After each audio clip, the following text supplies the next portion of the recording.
Now to one of our visiting colleagues, who for many years has travelled from Spain to be with us for remembering the Armada, which takes place every September in Grange and at Streedagh. Recently published author, his work on the more than 3,000 Armada survivors taken prisoner after the event will be described here. Please welcome from Murcia, Spain, Pedro Luis Chinchilla. Thank you.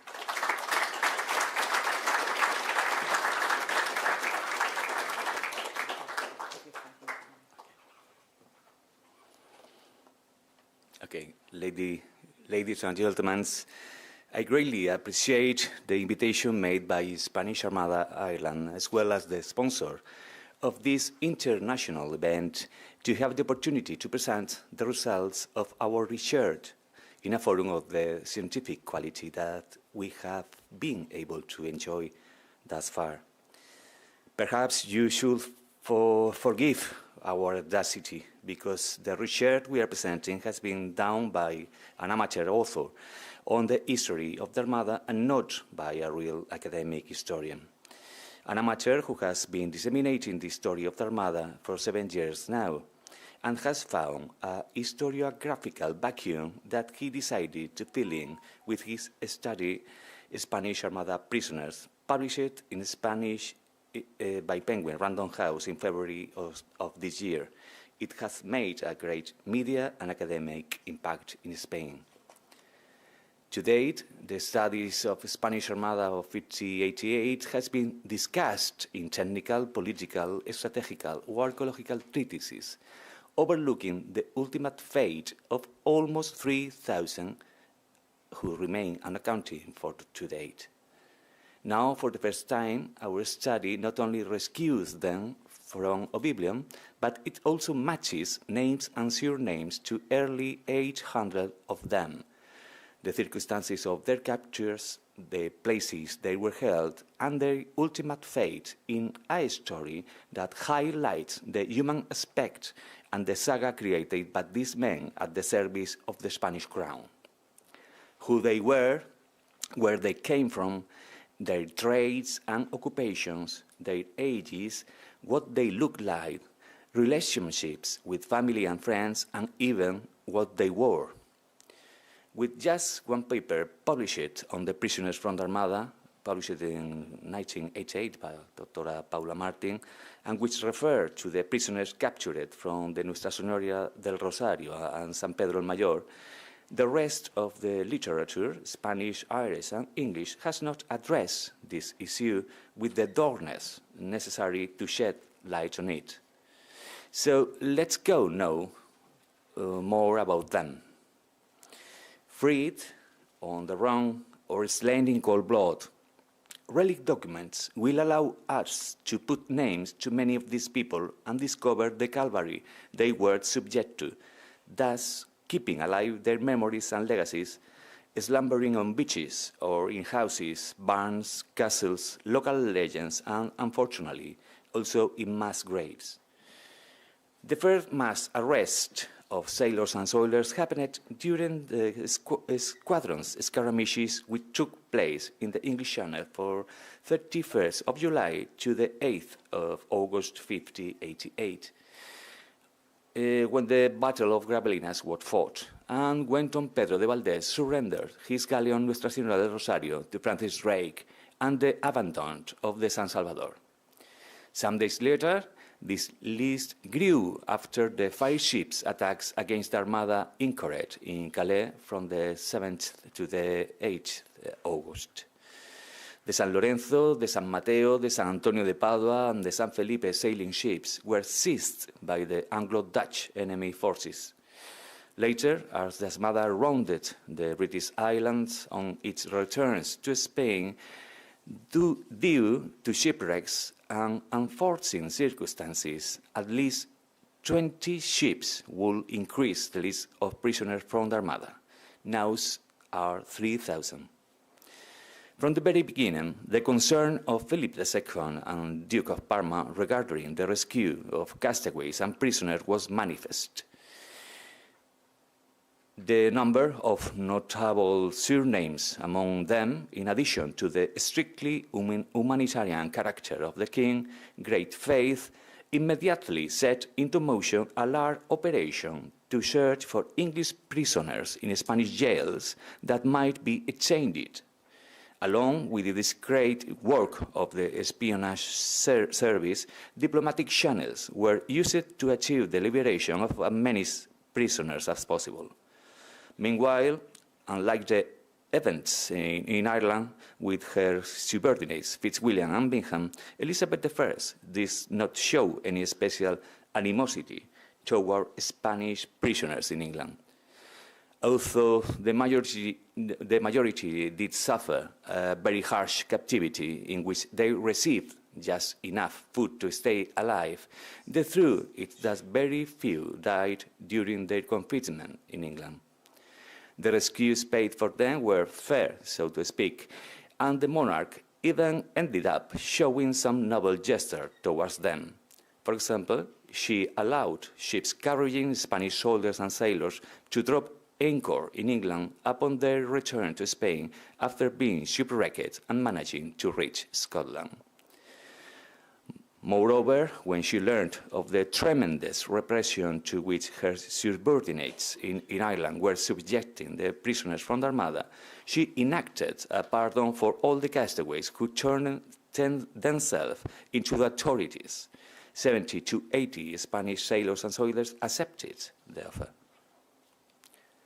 The nationality of the prisoners was decided: Genoese, Venetians, Rausians, Germans, French, Flemish, or Portuguese were often released immediately, either unconditionally or with the promise to enlist the English Navy, or even, in the case of Portuguese, to help in the future attempt to crown in 1599 the pretender and refugee in London, Antonio de Portugal, Prior de Crato. As we know, this ended with the English counter-Armada disaster of 1589, possibly Spain's largest victory over England. The treatment received often depended on the family, surname, rank, or social status.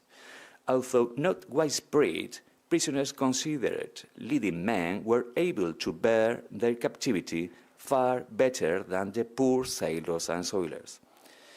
The advantageous conditions of their surrenders, Pedro de Valdez is a case in this point, allowed at least 3,000 nobles and captains to spend their captivity in the homes of English gentlemen of the same social status.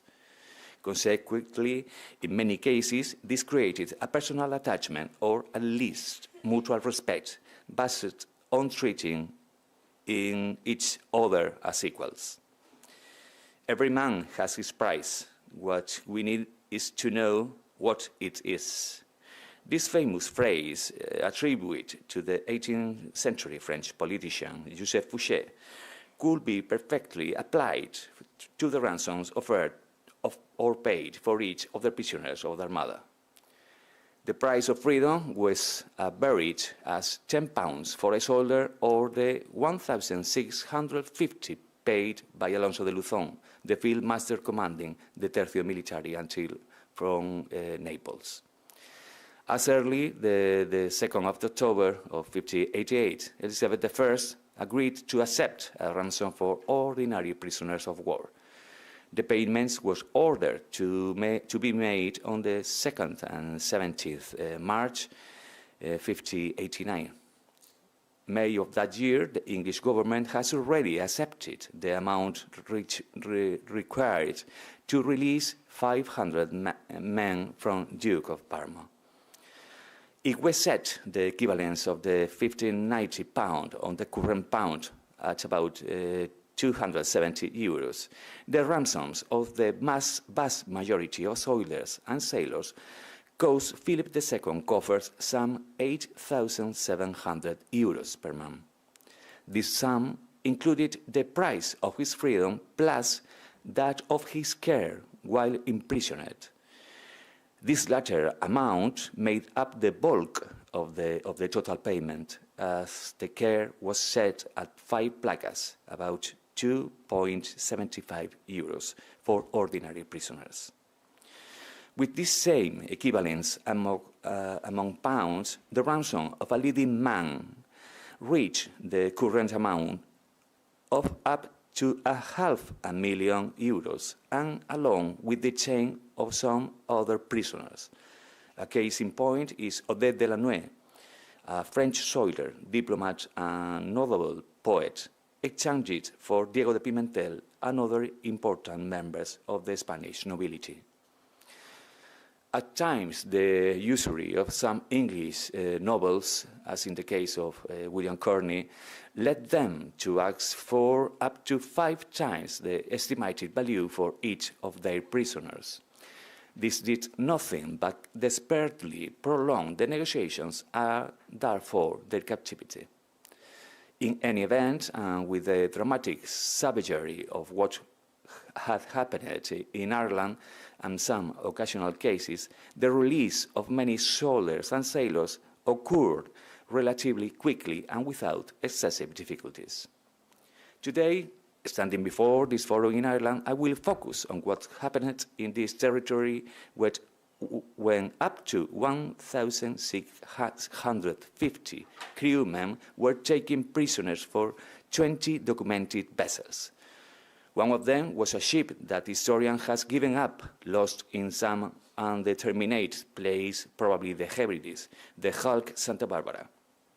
Nevertheless, we have been able to locate its wreck in Ireland thanks to the documents found about its captain, Bartolomé Bravo, who was murdered in Galway prison, and also thanks to the trace left by other prisoners. In fact, we know today the date it was shipwrecked, 20 September 1588. Although 75% of the Armada capacity managed to return to Spain, the specific circumstances of some ships, especially the lack of drinking water and food, caused part of the Armada to head to the Irish coast. However, most of the Armada, whose return, thanks to the sensible decision taken by Medina Sidonia, took place far away. Immersed in a process of colonization, the island could not yet be considered English territory, no matter how often Henry VIII has proclaimed himself King of Ireland since 1530. In fact, the colonization process still unfinished in 1588, in which the new Protestant religion clashed with the Catholicism of the secular Irish nobility and even with the early English colony. That made Ireland a hostile and chaotic territory that England was struggling mightily to subject. As nowhere else, the situation of the English forces in Ireland determined the tragic ends of these prisoners from the Armada. With fewer than 1,000 English troops in the island, who were poorly fed and even more poorly armed, the English were unable to handle the arrival on the coast of hundreds of survivors of the Armada shipwrecks. Fearful of possible alliances between Spanish troops and local clans against the few English forces in Ireland, led Lord Deputy William Fitzwilliam and Lord President of Connaught, Richard Bingham, to order the systematic execution of practically all the prisoners. The massacres in Galway prison and Aliagh Castle, with more than 300 prisoners killed at each side, gives us an idea of the magnitude of the Irish tragedy. Thus, we know that of the 1,650 prisoners captured in Ireland, at least 1,100 were killed in compliance with the directives of Fitzwilliam and Bingham. Although Galway prison and Drogheda prison were two of the main detention centers, some prisoners were murdered without long-term imprisonment.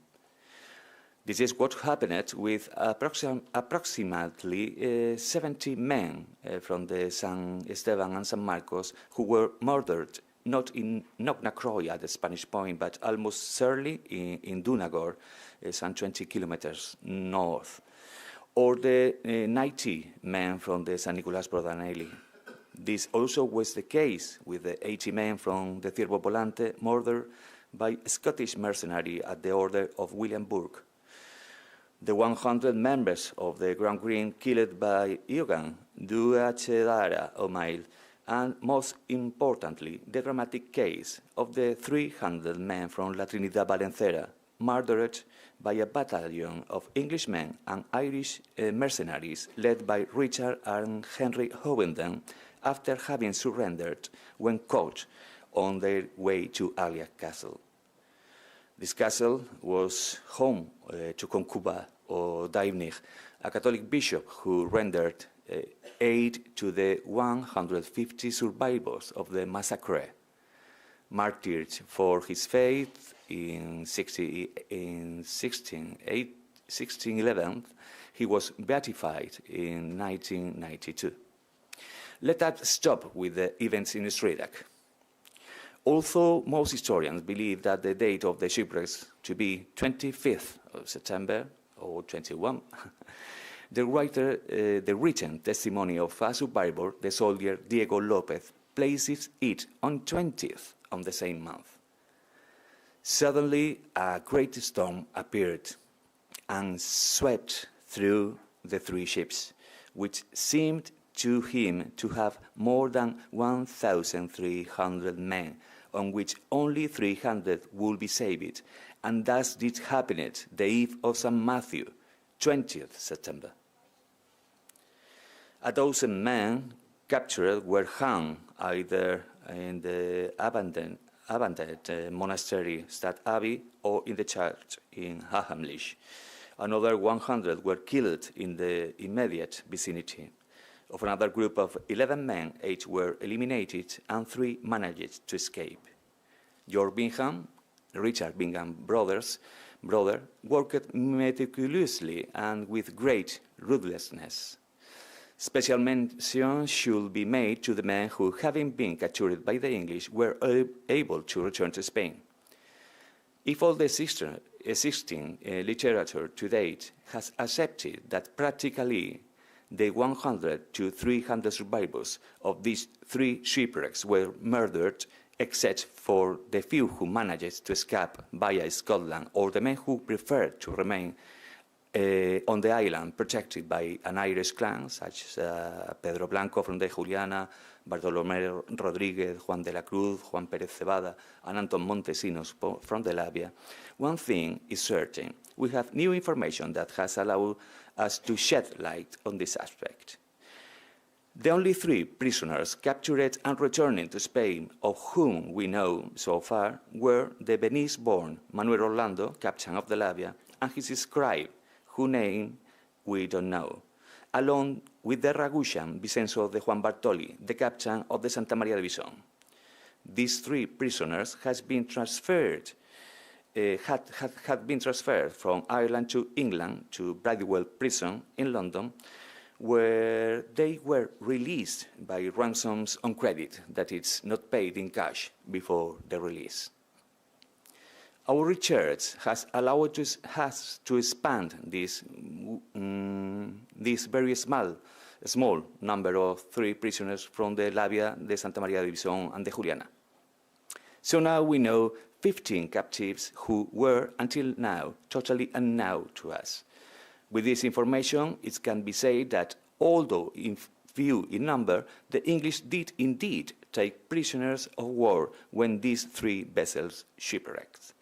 The prisoners were transferred to the Irish prison in Drogheda, and from there to the prison in Bridewell, where they were released via the Netherlands in October 1589.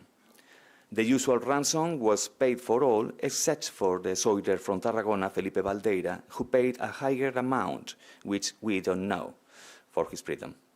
In short, following the disaster of the beach of Streedagh, at least 120 men were captured and killed in its vicinity. Only a few, whom we have 18 recorded, managed to survive their captivity and return to Spain. So today, let's pay tribute to these men, and let's say their names aloud for the first time in 435 years.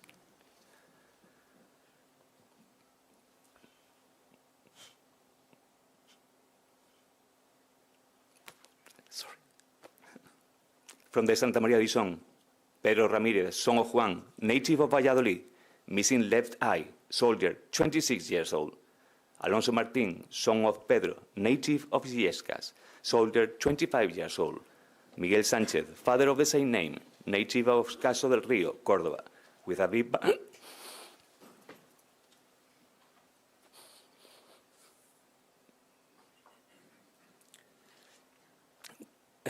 Miguel Sánchez, father of the same name, native of Caso del Río, Córdoba, with a big mark from a wound of his nose, soldier, 22 years old.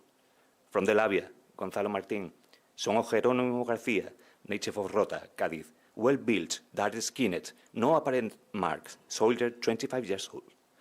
Juan Sánchez, son of Diego, native of Talavera de la Reina, Toledo, small of body, little facial hair, and with a wound of his temple, soldier, 20 years old. Diego Adrián, son of Miguel, native of Tudela, Navarra, dark-skinned, well-built, with a cone on his forehead next to his hair, soldier, 30 years old. Juan de Ayla, father of the same name, native of Burgos, has a wound of his upper left eyelid, soldier, 20 years old. Alonso de Zayas, son of Juan Castillo, native of Buenache de Alarcón, Cuenca, almost no facial hair and no marks on his face, soldier, 20 years old.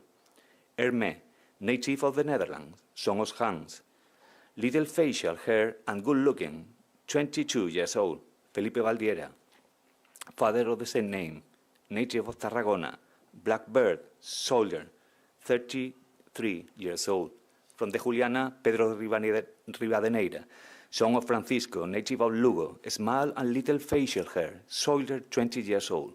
Gregorio Fernández, son of Marcos, native of Santa Maria de Arcos, Orense, has a wound on his middle of his forehead, soldier, 22 years old. Pedro Montalto, son of Rafael, native of Barcelona, with a wound on the middle of his forehead, sailor, 18 years old. Domingo González, native of Bercha de Castañal, tall, black beard and big mustache, soldier, 36 years old. Alejandro Armero, son of Juan, native of Nice, France, with well-built and little facial hair, sailor, 20 years old. Okay, thank you so much. Leaving Ireland behind now, to conclude, we will refer to the whole of the prisoners captured in Netherlands, England, Ireland, Scotland, and France. Today we know that from at least 31 vessels of the 1588 Armada, almost 3,000 men were captured in these countries by England during that date in 1588. This amount is somewhat greater than the 10% of the approximately 28,600 crew members in this Armada. Most of the survivors, mainly soldiers and sailors, were released from November 1589 to January 1590.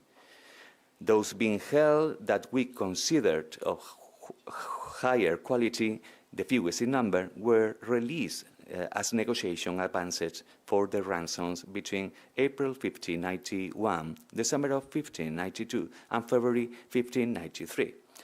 One exceptional case in that of the apothecary Lope Ruiz de la Peña, who did not obtain his freedom until March 1597. Very few chose to stay in Ireland or Scotland after the conflict was over. Some decided to re-enlist in the Crown's forces in Flanders. Actually, virtually everyone freed wanted to go home after such a devastatingly traumatic experience, and that is what they did. Some of them, the eldest of all, the Valencia-born Anton López, 60 years old and freed in 1590. The poor Polish child, Gregorio Langes, captured at the age of 12 After he was released in 1590, he returned home alone from the Netherlands. The great humanist and Dr. Gonçalves de Cunedo, a close friend of one of the great men of the Renaissance, Justo Lipsio, and who lost his entire work when he was captured on the San Mateo and tried to rewrite it all from memory. And yes, some Irish as well, such as the servant of Gerald Fitzgerald, the soldier Matthew Leonard, and Peter Purcell, also a servant. Actually, there was not a single Francisco de Cuellar in the Armada. Today we know hundreds of them. Thank you so much for your attention.